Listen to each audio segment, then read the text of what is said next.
friends. This is a tribute to our reunion.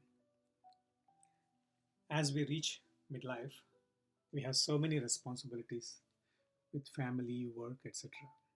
And we always strive to do our best. It can be very stressful at times.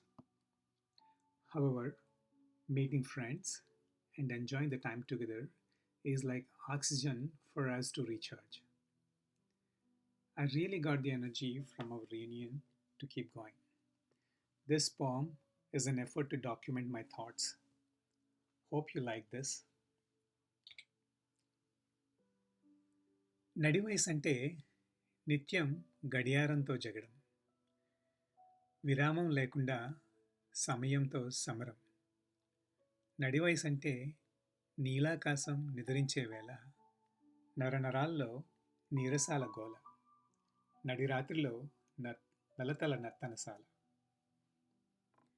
నడివయసు అంటే మృత్యులో అభివృద్ధి, సంతానానికి సమృద్ధి, అలుపెరగని ఆశలు, భుజాలపై ధ్వజాలుగా, బాధ్యతలతో బందీలుగా, ప్రతి నిమిషం ప్రయత్నమే.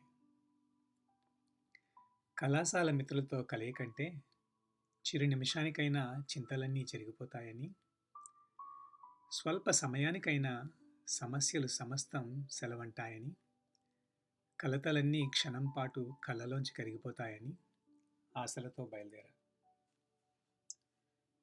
కలవగానే అల్లరి కబుర్లు, చిలిపి చేతలు, ఆలింగనాలు, ఆనంద భాష్పాలు, మరుగుపడిపోయిన జ్ఞాపకాల సాగర మథనం, ఘడియలు నిమిషాల్లా గడిచిపోయిన వైనం. కలిసింది కొన్ని రోజులే అయినా దశాబ్దానికి సరిపడే జ్ఞాపకాలు. పండగలాంటి ఈ కలయిక ముగిసిపోయే వేళలో విషాద మేఘాలకు విలాసం నా నయనాలు.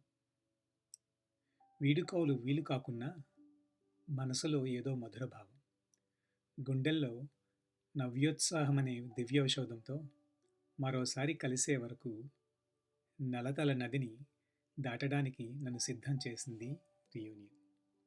Thank you.